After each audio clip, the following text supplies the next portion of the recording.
one of the best pieces of advice I got from a senior investment banker. He told me, he said, there's two ways to be successful in investment banking. You can be the smartest guy in the room, or you can be somebody that people like doing business with. Welcome to Beer Stories for Private Equity. Join us for our weekly happy hour, tapping into 27 years of PE experience, one pint at a time. Beer Stories for Private Equity is powered by MonogramGroup. On today's show, we're excited to be joined by DAK Zacarias, Director, Middle Market M&A for the DAK Group. And for MonogramGroup, here's your host, Scott Markman. Please fasten your seatbelts. DAK, welcome to the Beer Stories happy hour. Thanks for having me, Scott. Happy to be here. Before we get into the meat and potatoes of the day, we're going to open our beers. And DAK, as our guest, you go first. So I'm drinking a Odell Brewing 90 Shilling, which is their amber ale. It's kind of a English Scotch kind of beer. So looking forward to it. Never had it before. As a Scotch Amber Ale fan, I readily am jealous of the varietal that you're drinking. Having said that, I'm in Colorado today as we speak. We have two microbreweries, and one, for those who are looking, the six of you that are looking and not listening, Outer Range is one of the two. It's my happy place, the mountains, and I have a India Pale Ale called In the Steep. And so I've never had this particular variety. When I'm there, I tend to go to the Amber Ale division. So we'll be trying this for the first time. You go first. All right. Looks good. A little bit of a head Cheers. there, but Nice. That'll do. Quite good. That'll do. Yeah. Slight bitter taste, refreshing. We are set. We are armed and dangerous. There we All right, go. let us get into the discussion. DAK, if you could just let the listeners know your background, where you're raised, and things like that. Great place to start. I'm a Midwestern guy through and through. I'm in Chicago now, but born up in Northwest Indiana, but raised more in the Indianapolis area. My family's just kind of made this southeastern dissection through the state, basically. So started as far north as you can go, and now they're down by Cincinnati. So we've kind of dissected the state in half. So you went to Indiana.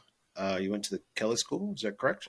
Yeah, Kelley School of Business in Bloomington. How would you summarize your education, your experience there? And I'm assuming you're a big Bob Knight fan, but you can fill us in. I am a big Bobby Knight fan. Yeah, I mean, Kelley School's great. IU's great. To me, it's one of the best places in the world. I can't imagine a better place to go to school. Good education, diverse opportunities, really good Greek scene. So my wife and I were both, very active members of the Greek community down there in terms of fraternity, sorority, which, being part of the business school and in a fraternity, it just made our weekends quite full. After graduating, you sort of mosey your way into investment banking. How'd that happen? So Indiana actually has a really robust finance program specifically around investment banking. So they have a workshop that people can join as a sophomore that you would apply to get into the workshop. They take 30 people a year. And now I think it's up to something like 60.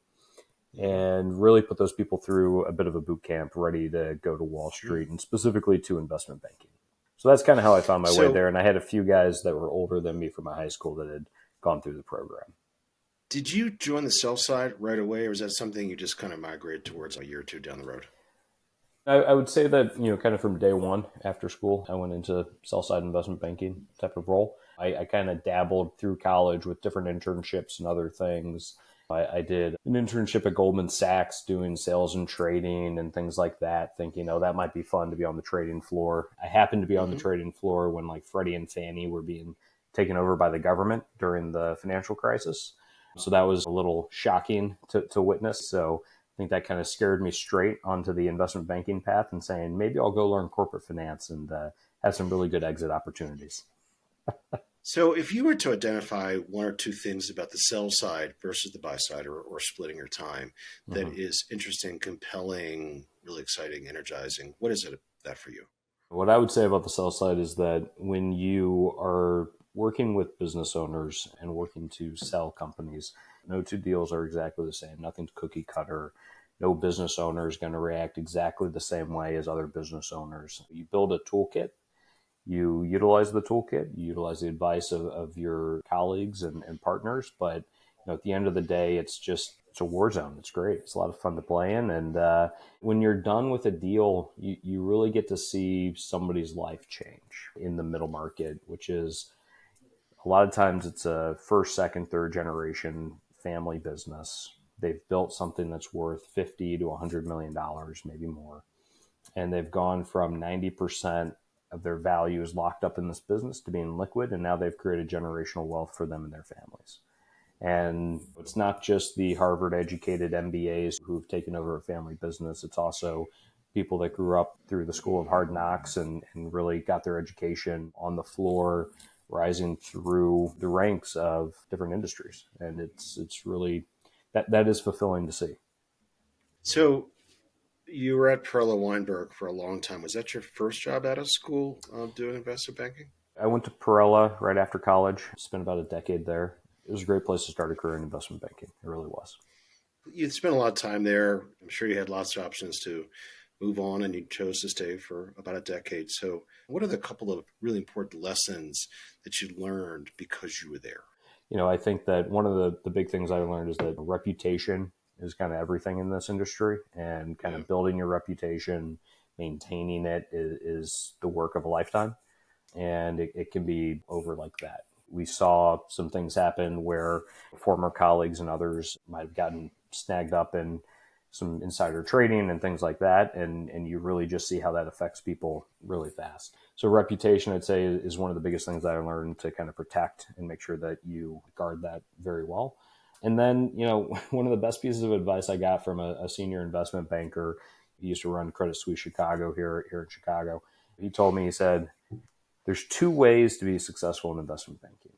You can be the smartest guy in the room, or you can be somebody that people like doing business with. And I can tell you it's very hard to be the smartest guy in the room every single day, day after day. I'd much rather be well-liked. And it's funny because, we're doing, basic arithmetic at the end of the day. It's fifth grade math. It's things like that. So it's not about necessarily being the smartest guy in the room, but it's about being commercial, and it's about having the ability to build consensus among different stakeholders in a deal. And at the end of the day, that's what's going to get a deal done.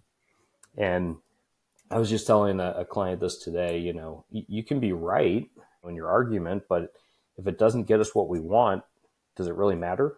I'd much rather get us what we want, and let's not fight over who's right and who's wrong.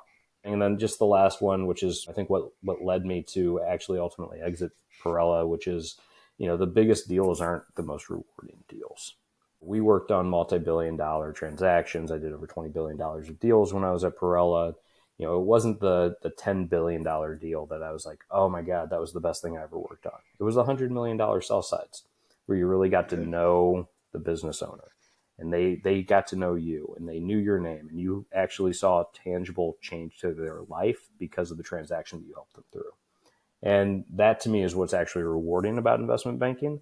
I'm not going to make any claims that we're changing the world, but in terms of like leaving the world a little bit better than you found it, I think that working with those types of businesses, you have a much higher likelihood of seeing that. I just took note of what you said with maybe a suppressed laugh, was that you said that it took fifth grade math to do your job, because another guest on our show a few months ago, Jared Turner from Soundcore Capital, came out and said that in the first 5 minutes of our interview, and my eyes bugged out. Like, not that it wasn't true, but that he was very matter of fact about it. Yeah, that was hilarious to me. People like to say, if you can't do the math on a piece of paper with a calculator, something's wrong, right? You should be able to do it pretty easily back of the envelope, and you should get pretty darn close. There were days when they still used to do M&A and they didn't have access to Excel. They still got it done, and they still got close enough. So today you're at the DAK Group, based in Chicago, but is correct headquartered in New York. Yes. And so when did that transition happen? And, what do you think has been sort of the equivalency in terms of defining them and you, and why this is a good fit? So DAK's a lower middle market investment bank. We do sell side M&A primarily, and we work with entrepreneurs, family-owned businesses, that kind of company. And the firm was founded 40 years ago this year, actually. And I keep telling our CEO we need to have a big party on that, which I think is going to happen. And at the end of the day, it's really been a firm that was founded on the principle that the lower middle market, so think companies that are in the 20 million to a couple $100 million in revenue, is an underserved marketplace. And there's a lot of people advising companies in that area, but we don't know that they're necessarily giving the best advice and bringing the right resources to bear in terms of providing white glove, high touch service, bringing the kind of business acumen that we learned at our larger firms and can kind of bring down market and downstream to clients who can really benefit from our advice through a sale process. And so that's really the whole genesis of the firm, being founded 40 years ago. And over those years, my CEO, Alan, has really grown the business into, for the first probably 20 years, it was more of a single shingle, couple guys kind of shop, to now a much larger firm. I think we've probably doubled our headcount in the last 5 years. We're now sitting around 30 professionals. We have team members all across the country. Most of our folks are headquartered in the New York metro area, in our offices in Bergen County, New Jersey. But then we have team members in Philly, South Florida, Chicago, which is where I am, and then also out in LA. And we kind of utilize a hub and spoke model of most of our folks are on the East Coast in our home office, and then the rest of us support through business development and execution work kind of across the country. And our clients kind of mirror that. We have clients in California, we have clients in Florida, Minnesota, all over the country. And so key sectors, other deal characteristics of note?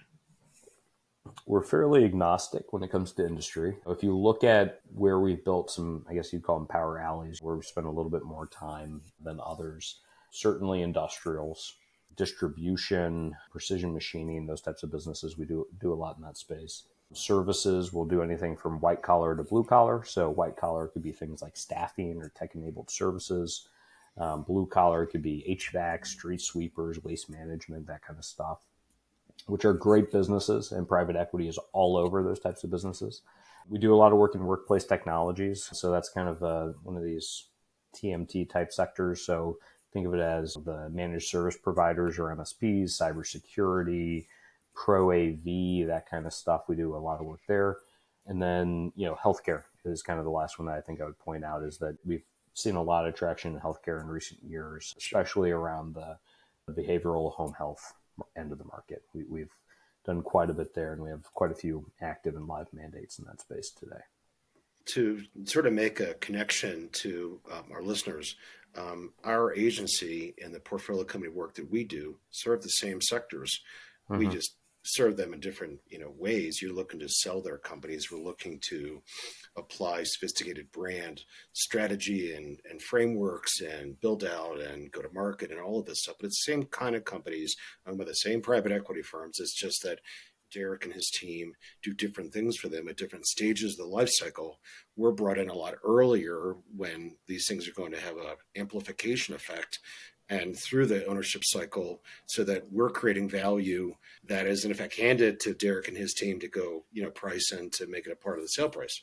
Yeah, and I'd say that that's certainly a part of what we do. I mean, when we look at most of our clients, we do a couple of sell sides a year, probably for private equity owners and whatnot. And Scott, I'm very happy if we get a sell side that you've worked on where you've already done all the hard work of making sure the brand aligns and it's not really just a grab bag of misaligned play toys that we're trying to sell at the end of the day.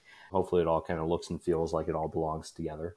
At the end of the day, where we spend the vast majority of our time are with family-owned businesses. So a lot of times what you're more likely working on is we probably sold a company to a private equity firm that you're working for to then make sure that the internal branding, external branding are all aligned with what the new portfolio looks like in terms of the roll-up strategy or what have you. And so that's really interesting too, because when we talk to our clients, one of the questions that comes up, and it usually comes up a little bit later in the process, is, so what will integration look like? What are they going to actually do to my brand? What's going to happen to my name on the door? And what we tend to see is that a lot of private equity says, day 1 through 365, we don't want to turn over the apple cart. We don't want to mess with anything.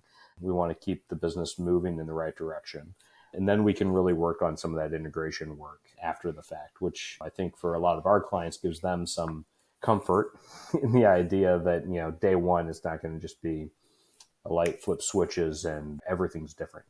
So you bring up an interesting point. First of all, there is no perfect or exact right brand model. There are lots of 6 or 7 brand models out there. So ultimately, what is the best for that platform or that sort of, holdco? We have skills and research abilities and strategy experience to be able to recommend a path and why. Sometimes it's very bespoke. But what do we know going into it? Number one, you don't want to tell somebody that their baby's ugly. And so we have to be sensitive to that. But the second thing we do know is that at exit, you're trying to create the most value for the enterprise because everybody's going to win, because a lot of these folks turn over their shares as into a second bite of the apple. We're working both sides of the house so that we're sensitive to the individual, I'll call it, kind of emotions. But at the end of the day, everybody's in business to make the most amount of money at the second exit or first exit. That's the interesting part of the intersection that we play in because we have to serve a lot of masters.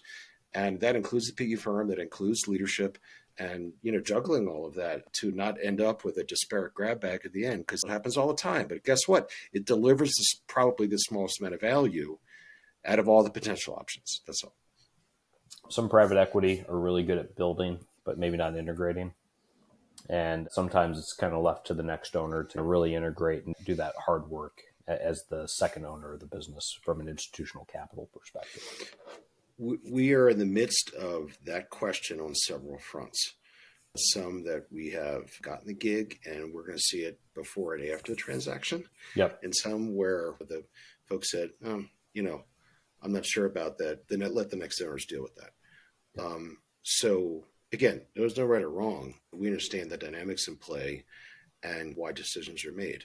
But again, having said all of that, I find this work unbelievably fascinating, because of the personalities and the life histories, and overlaying that with, I'll call it, smart brand / business strategy, so it all syncs together. I just think it's fascinating as hell. And even the post-transaction, now we're going to integrate this on 3 levels kind of stuff. We're going to be doing a few of those probably over the next year or so. It's just really cool. Every business is different. All the stories are different. At the end of the day, what investment banking and sell-side M&A is all about is your ability as a storyteller, because you have to communicate a story to the marketplace that hopefully resonates and gets value for your client. And I think that's where we have very strong overlap in terms of what our actual core competencies need to be at the end of the day. Absolutely agree with that. By the way, before I forget, what does DAK stand for? So DAK. DAK actually originated as the initials of our founder's family members at the time. So it was his wife's first initial and his first initial, DAK. Today, really, it just stands for white glove, high quality service to our clients. Because when people think of DAK, they're not thinking of specifically Alan and his family necessarily. They're thinking about kind of the organization as a whole. And we get asked that question all the time. We actually went through rebranding about a year ago, and we were trying to come up with funny things that DAK could stand for, and we were never able to actually come up with something that we thought had legs. So right now, I guess I just have to say DAK stands for nothing. So let's now switch a little bit into kind of the broad industry. I mean, you're at the cross section of a lot of macro factors in the economy and the world of investment banking. 1 or 2 industry trends that, beyond what we read about in the Wall Street Journal, that you can sort of say, here's what I'm seeing on the front lines and here's what is impacting what we do. Well, I'd say just very topically, everybody's asking about the election right now. And what does the election mean for deal making? Historically, I would tell you that the election should not have any meaningful impact on deals, although this one might be different. There's things like tariffs and other things that need to be taken into account. Depending on how the elections go. So especially for our clients that are importers from China and other places like that, who may be seeing some significant tariffs levied in the next 6 months, that's something of concern. And it has certainly a number of our clients looking at how do they mitigate their exposure to China and making some significant moves just from a business operation standpoint. I am guessing that based on how much of your sourcing comes from certain countries might make you a better or worse target for M&A in the near term. In other areas, I mean, obviously interest rates are something that, we're always looking at and thinking about because, higher interest rates means that the cost to borrow capital is significantly higher, which means that private equity firms and others can't pay as much for businesses because they can't put in as much debt onto the books and cover their interest payments as they would have 2 years ago. That's obviously been something that's weighed on the marketplace. I'd say that last year, that was a big reason why we saw 2023 be just the worst year since 2013, I think.